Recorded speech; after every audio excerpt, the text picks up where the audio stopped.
Welcome back to my channel. This is gonna be the start of a new reading vlog. I was gonna do just like a weekend. Hello? What is going on? Okay, I guess my new camera is like too heavy for this tripod because it's just like slowly sinking down. So if you notice that, apologies. It's Thursday. I was gonna do like a weekend reading vlog, but I ended up just wanting to start it right now. So this is gonna be like a week slash not weekend reading vlog.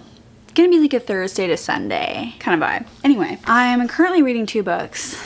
Let me get one of them. So I'm reading Kingdom of the Wicked by Katrina, and I'm also reading Morbidly Yours by Ivy Fairbanks on my Kindle. I've been reading both of these books for like 2 weeks. Honestly, I'm not like super enjoying either of them, and I'm fearing that this is going to send me straight into a reading slump. So I'm starting this vlog in an effort to like encourage myself to just finish both of them. Like today would be great because I'm like 65% of the way through Morbidly Yours and like 50% of the way through Kingdom of the Wicked. So I think it's possible that I could finish both of them today. Will that happen?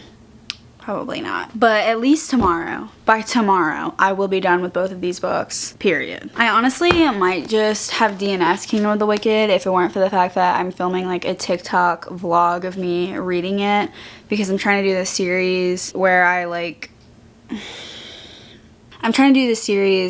read books off my physical TBR in like under 24 hours. Like I take one book off. Okay, you know what? I think it's pretty self-explanatory. And this is one of those books. And I really just like want to finish that video. So, because I filmed like half of it. So I'm just going to do that tonight. So this is what we're going to start with. And you know what? Who knows? Like maybe I'll end up being really into it and then I'll want to continue and read the other two books. But probably not. So yeah, I'm gonna start reading before my camera like totally just descends 6 feet under because of this tripod. But that's what we're doing.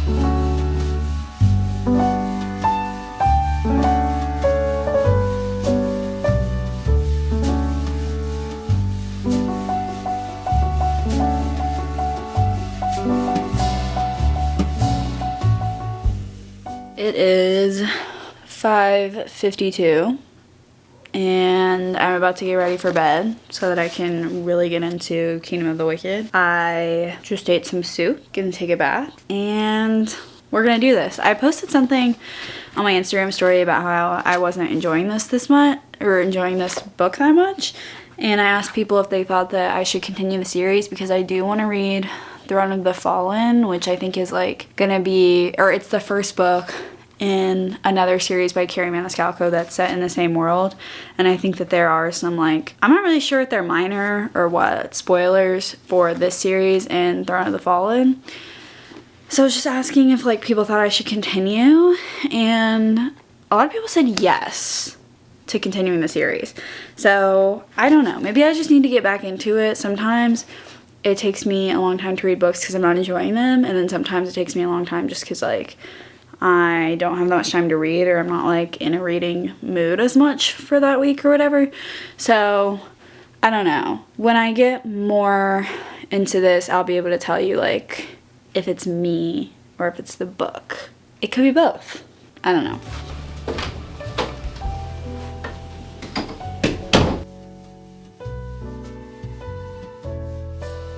Okay, we're back.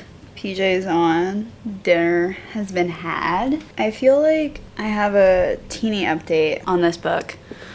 I'm having like just kind of a weird day today. Like, I don't know, the vibes are feeling weird, feeling a little bit off. And I will say that even though I'm not sure that I think this is a good book, it is kind of distracting me from that, which is nice. I've now had a few people respond to my Instagram story and say like, yes, continue, the rest of the series is really good.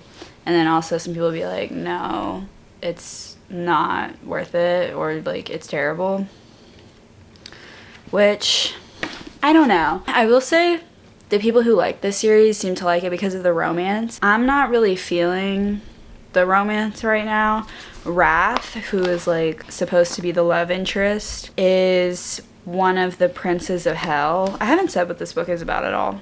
I feel like a lot of people know, but basically it's, I think the series, there's like 7 or 8 princes of hell who I think are like brothers, question mark, and each of the books follows a different prince of hell, and the one in this book is Wrath. I don't know if it's because it's YA, but to me, like, the stakes don't feel as high as they should be when the main character is like the prince of hell and he's Wrath. Like, he's not very wrathful. He's like honestly pretty chill. I wanted a little bit more like tension and angst. I feel like that. I feel like I wanted more tension. I don't know. That's the problem I've honestly been having with like a few of the books that I've read lately. A lot of them have been YA, so like I guess that's why I kind of forgot that about YA. Although I feel like there are some books where like the stakes can be really high in YA, so I don't necessarily think it's an excuse. But I felt like that about Heartless Hunter too. Like, I just wasn't, it was supposed to be like enemies to lovers, and I just was not getting like an enemy vibe at all. Anyway, look at my bookmark. Oh.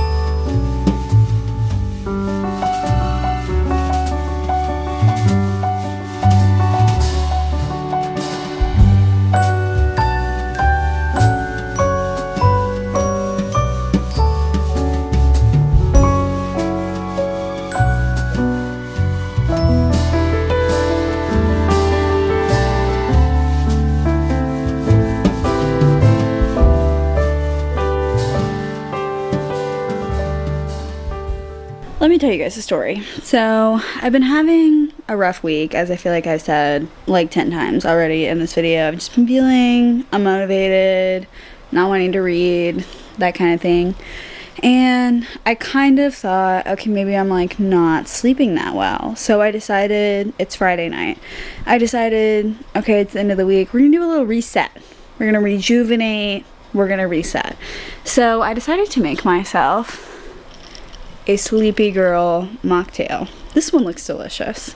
And the reason I say this one is because I had another one a few minutes ago, and I think I took all of around like maybe 2 sips of it, and then I knocked the entire thing onto my bedroom floor, which is carpet, might I add. I just had to take a few seconds when that happened to like sit here and be like, okay. And then I got up and I have been cleaning her. But I decided not to accept defeat, and I made myself another one, and I'm going to be very careful. I'm still reading Kingdom of the Wicked. Yeah, unfortunately I did not finish Kingdom of the Wicked or Morbidly Yours yesterday. Like I said, I'm just like really having trouble getting into both of these. Again, I don't know if it's me or if it's the book. I kind of feel like it's both. I was reading Kingdom of the Wicked earlier, and I had like a little moment where the romance was like kind of interesting for a second. And I will say that it's not a slow book. Like, it's not hard to get through. I'm just like not wanting to pick it up and read. I think I'm maybe in denial that I'm in a reading slump. That just won't, it can't be true. So I'm not gonna accept that. I'm gonna probably finish it tonight. I feel like I always say that. I really do think I'll finish it tonight though, because it's 370 pages. Let's see. I'm on page 274. So I have less than 100 pages left. I honestly don't know what's going on.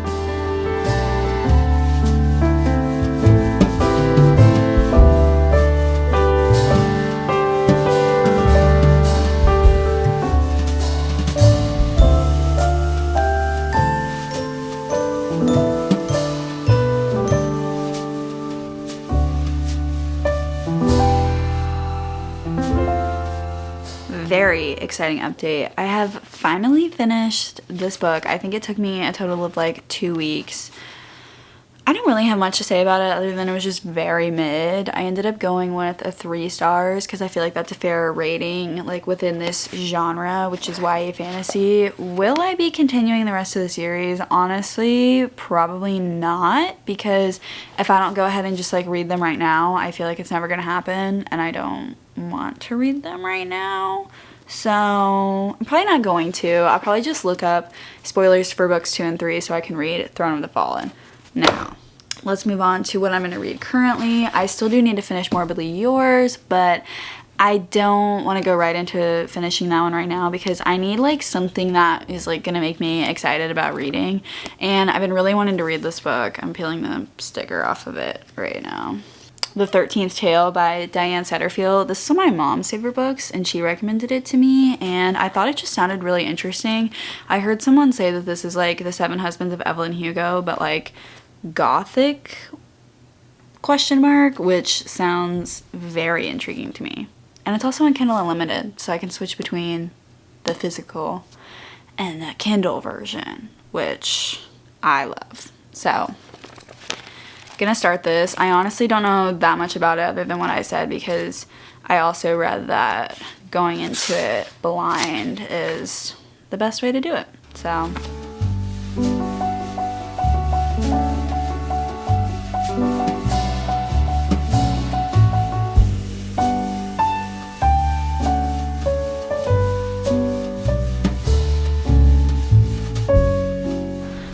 what's up, squad?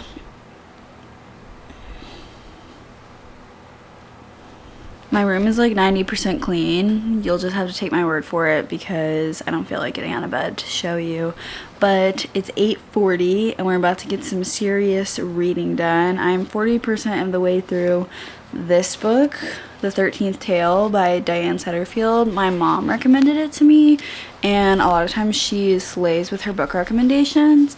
I actually have been reading it on my Kindle though, because it turns out it's on Kindle Unlimited. If you want to read it, it has a different cover than this, because this is the new cover. It has like a very outdated cover that I can put on the screen. But anyway, it's kind of like a gothic version of The Seven Husbands of Evelyn Hugo, in the sense that the two main characters are this like younger woman who is being the biographer for this older woman who's like a very famous author. Like, I'm trying to think of like what a good female author would be to compare her to in terms of like fame. Maybe like Jodi Picoult, or someone who sells a lot of books, basically. She has like never given anyone the real story of her life, and so our main character like gets to go, and she gets to go, not even interview her, honestly, but like kind of interview her, and the lady's just like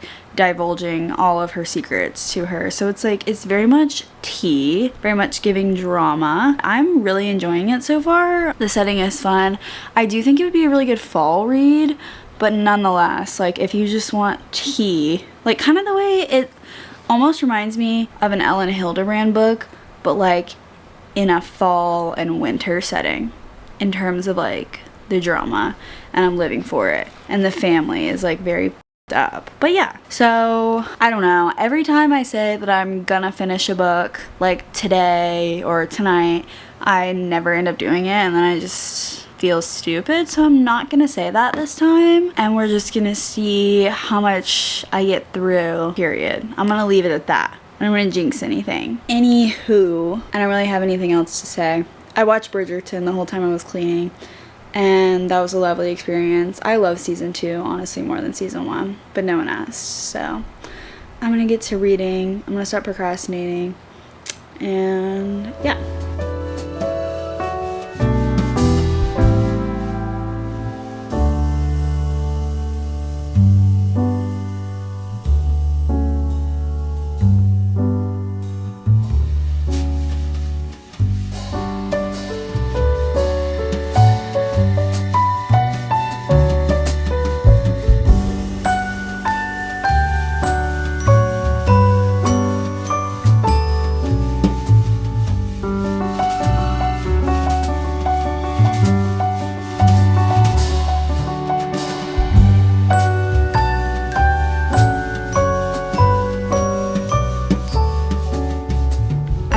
what I want to start with. I pulled this off my shelf. What is this called? Everyone in My Family Has Killed Someone by Benjamin Stevenson. I kind of feel like I want something with a little bit of mystery, but also not super serious. And I've heard a lot of people say that this is really funny and like has a really witty writing style. So I think I might go ahead and try this one out and see. I know that this author also just came out with like the follow-up. I guess it's a series with the follow-up to this book, which is Everyone on This Train is a Suspect. So I don't know. I decided not to read the back of this book because a lot of times with my thrillers and mysteries, I just don't want to know anything and I want to go straight into it. So I think that I am going to start with this one. However, if you can't tell, I am like so tired right now. I don't know what it is lately. I've just been like very tired. Not sure what's going on there, but that's kind of beside the point. My purpose in saying that was that I'm going to make a coffee and then we're going to start this.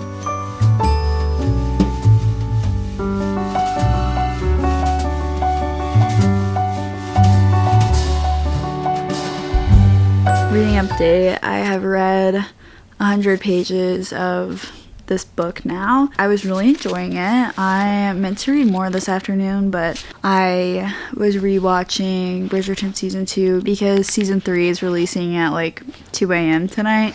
Not that I'm gonna stay after 2 a.m. to watch it because I don't think I can. But my point is that I was doing that. Anyway, so with this book, I had like some theories about what I thought this title could mean, and I definitely was wrong. This definitely is like a funnier, I was about to say rom-com. It's not a rom-com. It's like a funnier mystery thriller where the narrator like speaks directly to the reader and he'll actually tell you like, oh, someone dies on like page 47 or whatever, which is kind of interesting. I'm still trying to decide if I like that because it doesn't necessarily like spoil something because he doesn't tell you like who dies or anything really specific like that, but it's still like an interesting way of doing a mystery and thriller because it kind of like, in a way, it kind of builds more suspense because you're like, who's gonna die? And in a way it kind of like, I feel like maybe takes suspense away because you know what's gonna happen. But that's all I really have to say about it right now. It's definitely like a very fast-paced, quick read. Like I think you could read this in one sitting or like in one day. I think it would be a good book to get out of a reading slump. But you know, it's not anything crazy, I guess.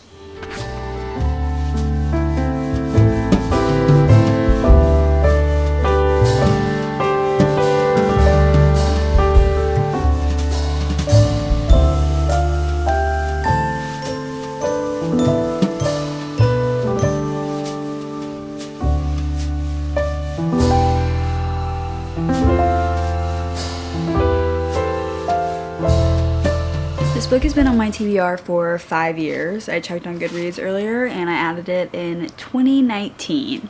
I don't think I've actually owned this book for that long. I think I've had it for like 2 years, but nevertheless, that's still bad. So obviously this is Hamnet by Maggie O'Farrell. This is a pretty short book. I started reading it earlier, couldn't update because I'm having a lot of problems with my camera today, which is unfortunate, but here we are. We're gonna see how far I can get in tonight. Again, not gonna say I'm gonna finish this because I always jinx myself. But this book is interesting because if you don't know, one of Shakespeare's children, actually his only son, I believe, was named Hamnet. And then obviously he wrote Hamlet, which is a very famous play. Something I learned from this book is actually that apparently in the 16th century, Hamnet and Hamlet as names were like interchangeable, ? Don't know how names are interchangeable. Anyway, I digress. This book is about Shakespeare's family, so his wife and his 3 children, and it never actually like mentions him by name. Like he's usually referred to so far as like their father or like the poet or the bard or something like that. So I think the idea is to like not center him in the story because of course like he's always the main character of anything having to do with himself, which makes sense.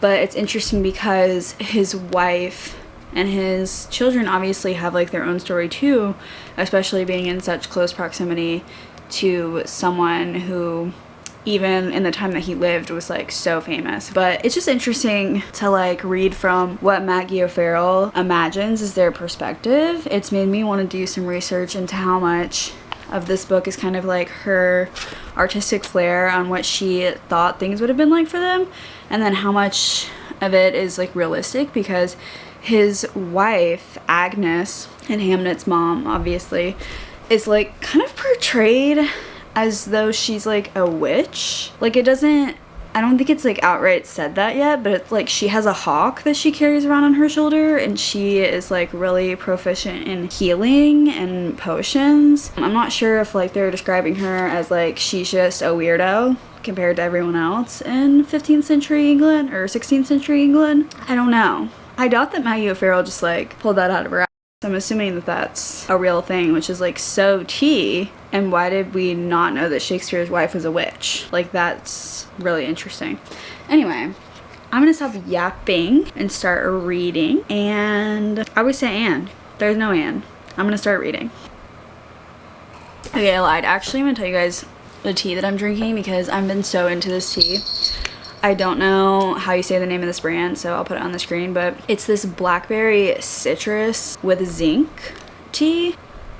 This one. So bomb. I've kind of been a tea person lately because I've been like overdosing on caffeine every day. Not for the past few days, but for like the past few months I've been like overdosing on caffeine every day because I've been drinking coffee and Alani News every day. Not a good combo. Don't recommend. That's definitely a way to like have a heart attack at 35, but not that I'm 35. You get what I'm saying. So I decided that maybe I'd switch over to tea, although I will admit it's just occurred to me that this could be a black tea, which has caffeine, and I didn't even look, but hopefully it's not. I don't know.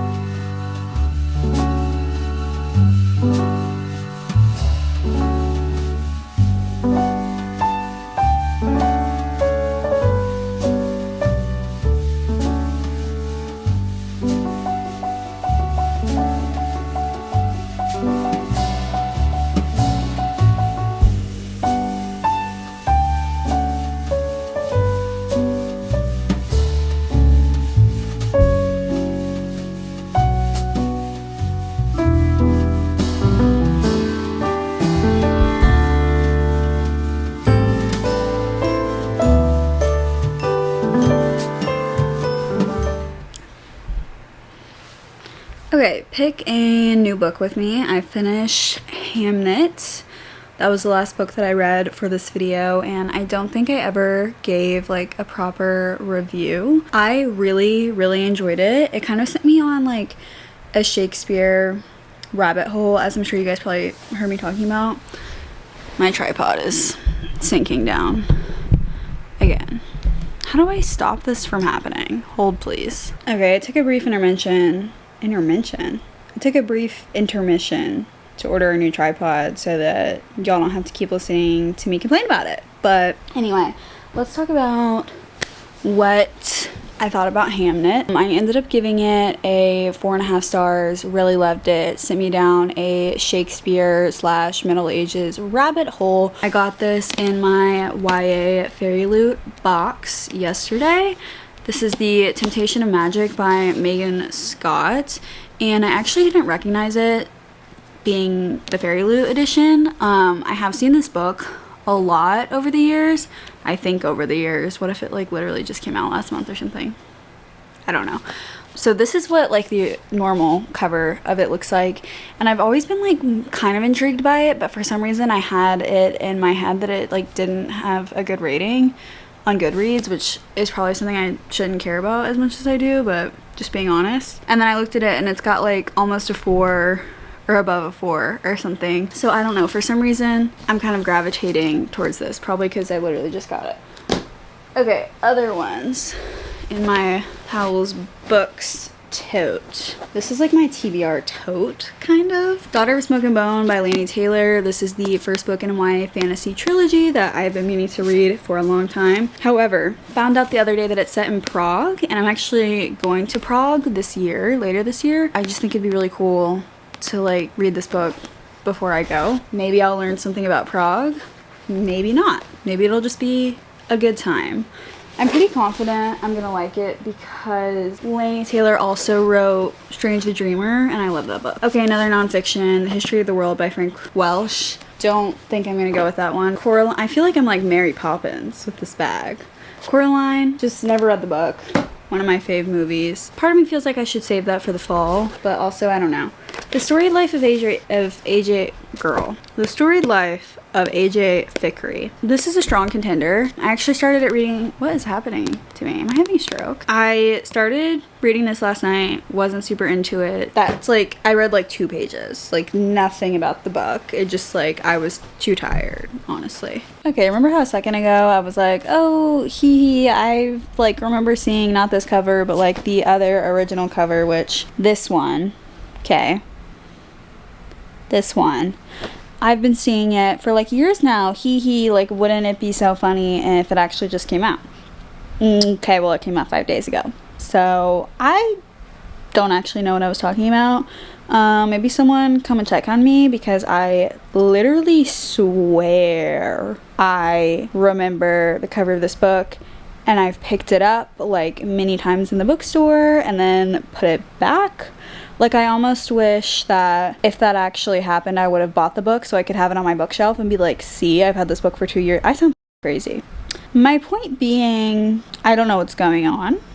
I guess realistically, it was just probably another book with a similar cover that made me think it was that one. And it does have over a 4 rating, by the way, but there's only 174 ratings. Anyway, it's like apparently let me look at these. Someone says it's a YA contemporary fantasy series with dark academia overtones. That's promising. That's promising. Oh, it takes place in present day Cornwall. Folklore, mythology, art, and romance. Okay, that's interesting. But it's like, here's the thing. I should probably read Daughter of Smoke and Bone, right? Like, let's see when I marked this book to read on Goodreads. 2020. It's been 4.5 years. But this is a mood reading vlog, so it's not about what I should or shouldn't read. It's about what I'm in the mood to read. And we have to remember that, guys. We have to remember that. So when I said that, next time you saw me, I would have picked a book. I lied, period. Sorry.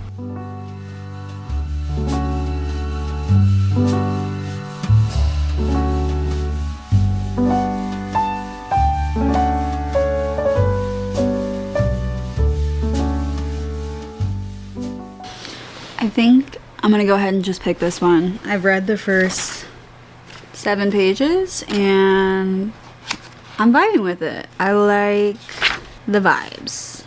Okay. Okay.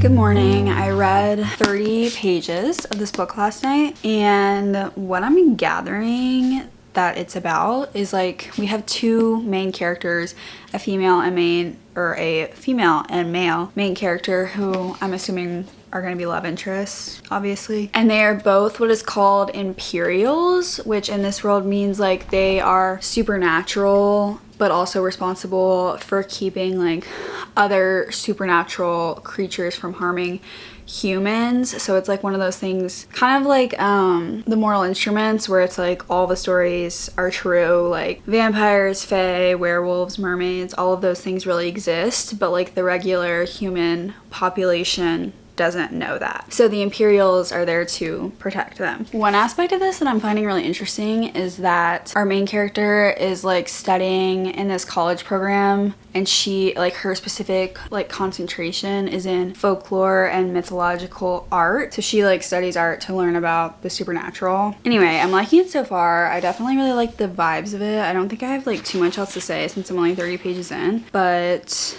hopefully I'm gonna finish this one today because I'm actually filming a like little vlog for TikTok. This is one of my like books I'm trying to get off my physical TBR. Even though I literally just got it in the mail, but still technically it's on my physical TBR now, so it counts.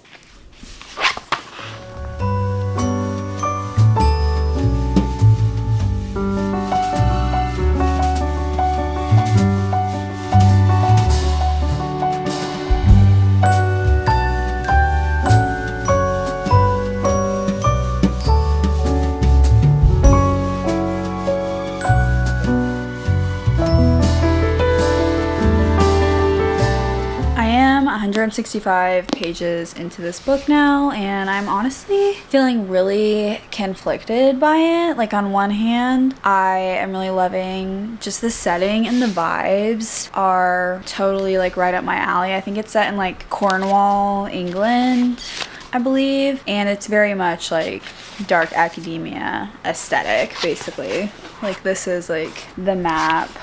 Oh, okay. On the other hand, okay. Also, I feel like the premise of this book is really interesting and I am intrigued by it, but I feel like it wasn't set up and explained properly in the beginning of it, so I've like been finding myself being really confused about a lot of the things that are happening, which, you know, whenever I feel confused by a book, I'm always like, am I just like stupid, or did they not explain it well enough, or like who's at fault? And then when I see people that like really didn't feel like that, I'm like, oh, maybe I'm just stupid, you know? I'm definitely gonna keep going. I'm finding like the art aspect of this, which I think I explained a little bit last time, but I also don't think I like fully had a handle on how that was like playing into the rest of the story last time. So basically, still not sure that I understand it, lol.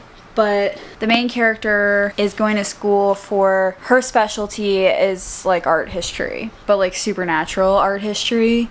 And she believes her mom, who has passed away, I think like years prior to when this story is taking place, she believes that her mom hid some like cryptic message in this one particular painting that she is like using for like her thesis or her dissertation or something. This painting gets stolen at the beginning of the book. That like puts her in connection with her love interest, and also kind of sets this dangerous course of events for her trying to get the painting back, but also trying to disguise her own identity as a supernatural being from everyone around her, except her family. I feel like that made no sense.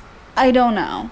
That's my understanding of what's going on. Maybe I'll just put the Goodreads summary of this book on the screen, and that'll probably explain it better than I could have, but gonna keep reading and probably try to get through the rest of this book tonight.